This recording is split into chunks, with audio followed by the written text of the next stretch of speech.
नमस्कार सभी को और मैं लखन किरार आपका स्वागत करता हूं और आशा करता हूं कि आप अच्छे होंगे, स्वस्थ होंगे, मस्त होंगे, है ना। और प्यारे दोस्त, इस वीडियो में हम जानने वाले हैं कि पर्यायवाची शब्द का क्या अर्थ होता है और कुछ शब्दों के हम पर्यायवाची शब्द देखने वाले हैं कि किस शब्द का कौन सा पर्यायवाची होता है।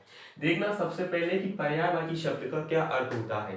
तो यहाँ ध्यान देना कि जो पर्यायवाची शब्द है वो दो शब्दों से मिलकर बना है, पर्याय और वाची। अब पर्याय का क्या अर्थ होता है भैया, तो पर्याय का अर्थ देखना, पर्याय का मतलब होता है समानता। क्या होता है? समानता। और जो वाची होता है इसका अर्थ होता है बताने वाला। क्या होगा इसका अर्थ? बताने वाला। तो याद रखना कि पर्याय का मतलब होता है समानता।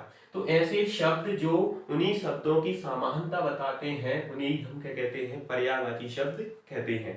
देखना कुछ शब्दों के हम पर्यायवाची जानने वाले हैं जो आपकी परीक्षाओं में ज्यादातर पूछे जाते हैं। जैसे आंख, तो आंख को और क्या कहते हैं? आंख को नयन बोलते हैं, आंख को नेत्र कहते हैं, है ना। चक्षु, चक्षु भी बोलते हैं। और याद रखना लोचन, है ना। और क्या बोलते हैं? आंख को लोचन, नयन, नेत्र, चक्षु, लोचन। 3 से 4 याद रखना है, बस एक आंख हुआ या टोटल कितने हुए? 5 हुए ना, तो कम से कम हमको 3 तो याद रहने ही चाहिए। उसके बाद अभिमान, अभिमान का होता है अहंकार, कि वो तो बड़ा अहंकारी है, अहंकार है उसमें। घमंड, क्या होता है? घमंड, सॉरी घमंड। उसके बाद लिखना है दर्प भी कहते हैं, दर्प। गुमान में है बड़ा, किसमें है? गुमान में। मद में चूर है ना। मद भी कहते हैं। थोड़े अक्षर ऊपर नीचे हो रहे होंगे तो आप एडजस्ट करें। उसके बाद देखना अग्नि, अग्नि के क्या क्या पर्यायवाची होते हैं। तो अग्नि की देखेंगे कि अग्नि को क्या बोलते हैं? अग्नि को आग भी कहते हैं, अग्नि को पावक। अग्नि का पर्यायवाची होता है अनल, है ना। अग्नि का एक पर्यायवाची याद रखना हुताशन भी होता है। क्या होता है? हुताशन। यानी इसका और भी होते हैं, वैश्वानर भी होता है। तो हमें केवल इतने ही याद रखना है, आग, पावक, अनल और उताशन। उसके बाद देखेंगे दिन, दिन की क्या पर्यायवाची। तो दिन को कहते हैं ना, आज कौन सा वार है भैया? बार बताओ। दिवस, है ना। जन्म दिवस सुना होगा ना, जिस दिन दिन यानी जिस कौन से वार को या कौन से दिवस को आपका जन्म हुआ है। और बासर याद रखना, इसका क्या याद रखेंगे? बासर, है ना। दिन को क्या होता है? पर्यायवाची बासर भी होता है, आपके लिए नया शब्द होगा। रात, रात को क्या बोलते हैं? तो रात्रि हम जानते हैं, रात को रात्रि कहते हैं। याद रखना निशा भी रात्रि को कहते हैं, यानी रात का पर्यायवाची शब्द होता है रजनी। क्या होता है? और रजनी। तो ये याद रखेंगे, रात्रि, निशा, रजनी, है ना। तीन ही ज्यादातर पूछे जाते हैं तो इनके ही हम याद रखेंगे, रात की रात्रि, निशा, रजनी। पिता, पिता के क्या होते हैं? तो पिता के देखना तात, पिता को क्या कहते हैं? तात कहते हैं। पिता को जनक भी कहते हैं। और एक याद रखना, पिता को बालिद, है ना, बालिद भी बोलते हैं, है ना। बालिद, सॉरी क्या बोलेंगे? बालिद। माता, माता के क्या क्या पर्यायवाची शब्द होते हैं? तो माता के पर्यायवाची शब्द देखना, माँ, माँ तो हम कहते हैं, है ना। माँ को हम क्या कहते हैं? मैतहरी। माँ का एक पर्यायवाची होता है धात्री। माँ का एक पर्यायवाची क्या होता है? धात्री। और माँ को क्या बोलते हैं हम? जननी भी कहते हैं, जननी। मैतारी, धात्री, जननी, माता, है ना। इस तरह से माता भी कहते हैं, मातृ, और माँ भी हम कह सकते हैं। तो ये तो आप जानते ही हैं।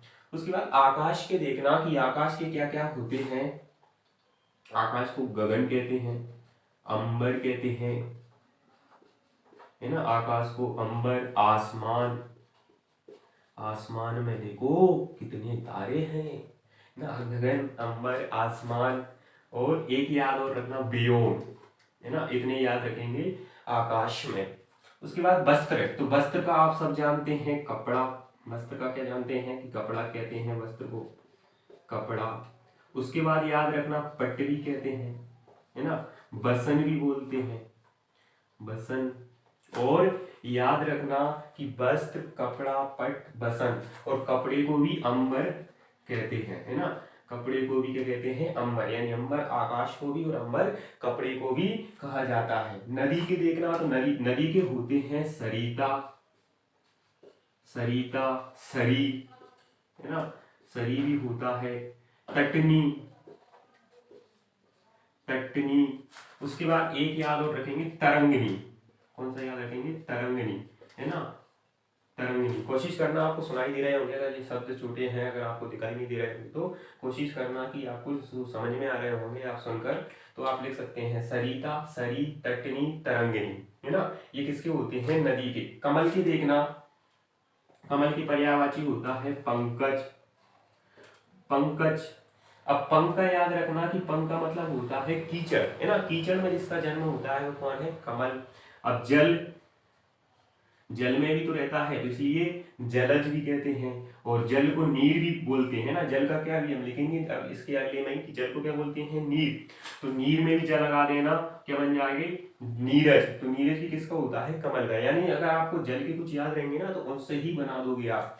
जैसे एक जल को हम कहते हैं अम्बुज, जल को अम्बु बोलते हैं, तो इसमें भी हम क्या लगा सकते हैं? अम्बुज। तो इस तरह से याद रखेंगे, कमल का पंकज, जलज, नीरज, अम्बुज, है ना। अब मैं जल की आपको बता ही रहा था, तो जल के क्या होते हैं? पानी, पानी। उसके बाद में नीर, बारी, है ना। ये भी किसके होते हैं? जल के होते हैं। पानी, नीर, बारी, अम्बु। और क्या होता है? अम्बु, है ना। ये याद रखेंगे। पक्षी के देखना, देखना ये थोड़े से ऐसे हो गए होंगे ना, झुकाव में हो गए होंगे, इसलिए आप कंफ्यूज ना हो, आप केवल सुनते चले। पक्षी के देखना, तो पक्षी को क्या बोलते हैं? खग। पक्षी को खग, विहग भी कहते हैं। पक्षी को क्या कहते हैं?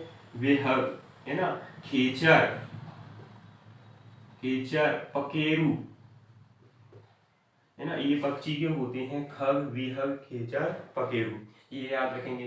तालाब के, तालाब के देखना याद, तालाब के याद रखना। देखना मैं ऊपर से कुछ मिटा रहा हूँ, ये आपको नीचे दिखा ही नहीं देंगे, इसलिए मैंने आपको कुछ ऊपर लिख दिए हैं। देखना, देखना तालाब के क्या होते हैं? तो तालाब को हम कहते हैं सर, है ना, सरोवर। तालाब को क्या बोलते हैं? सराब, सरोवर भी बोलते हैं, जलाशय, है ना। ये याद रखेंगे, तालाब को सर, सरोवर और जलाशय भी कहते हैं। उसके बाद दुख, दुख है, मुझे इस बात का खेद है ना। संताप, क्लेश, क्लेश हो गया, है ना, क्लेश, दुख, खेद, संताप, क्लेश, पीड़ा, है ना। तो ये इतने याद रखेंगे दुख में। अब अनादर देखना कि अनादर कर दिया मेरा, है ना, अनादर कर दिया। अवज्ञा, अवज्ञा, बेइज्जती, क्या कर दी? किसी ने बेइज्जती कर दी, बेचारा गुस्सा हो गया, वो बोल रहा है मेरा अनादर कर दी, अवज्ञा कर दी, मेरी बेइज्जती कर दी, है ना। अवहेलना भी कहते हैं, क्या कहते हैं? अवहेलना, अवहेलना, अवज्ञा कर देना, अपमान कर देना। एक और लिख लो, अपमान, किसी का अपमान कर देना। तो ये किसके होते हैं? अनादर के। अधीर, अधीर होना, बेचैन होना, है ना। किसी चीज के लिए क्या हो रहा है? बेचैन, बेचैन, बड़ा उतावला हो रहा है ना। क्या होता है? एक उतावला। व्याकुल, व्याकुल और आकुल भी होता है ना, आकुल। और अशांत, यानी हम इतने याद रखेंगे, क्या होता है? अशांत भी होता है। तो ये किसके होते हैं? अधीर। अब अनुमान के, अनुमान लगाइए यानी कयास लगाइए, है ना। क्या होता है? कयास, अंदाजा, अंदाजा लगाओ ना, आपके हिसाब से क्या होगा, बोलते हैं ना अंदाजा। कयास, अटकल, मेरी अटकल में ये है ना, अटकल। अनुमान भी कह सकते हैं, अनुमान तो ही, कयास, अंदाजा, अटकल लगाओ, है ना। कूद, कूद भी तो कहते थे पहले के लोग, है ना, बोलते हैं, हम दादा के मुंह बहुत बार सुना है, कूद, कूद लगाओ, है ना। तो ये मैंने इतने आपको पर्यायवाची बता दिए हैं जो कि ज्यादातर आपको पूछे जाते हैं। किसी वीडियो में 50 से 60 पर्यायवाची और बता दूंगा, जिससे कि आपकी हिंदी के पर्यायवाची और अन्य पढ़ना ही नहीं पड़ेगा। अब इसमें देखना, मैं बता नहीं पाया आपको कि पर्यायवाची शब्द भी दो प्रकार के होते हैं, एक पूर्ण पर्यायवाची होता है और एक होता है अपूर्ण पर्यायवाची। देखना यहाँ समझना कि जैसे जल का है, जल, तो जल के क्या होते हैं? पानी भी होता है ना, नीर भी होता है, क्या होता है? पानी भी होता है, नीर भी होता है, बारी और अम्बु, नीचे हम लिख चुके हैं। तो देखना, जो ज्यादातर बोले जाते हैं, जल को क्या बोलते हैं? पानी भी बोलते हैं। तो ये क्या होते हैं? जो ज्यादातर बोले जाते हैं वे होते हैं पूर्ण पर्यायवाची। वे कैसे होते हैं? पूर्ण पर्यायवाची।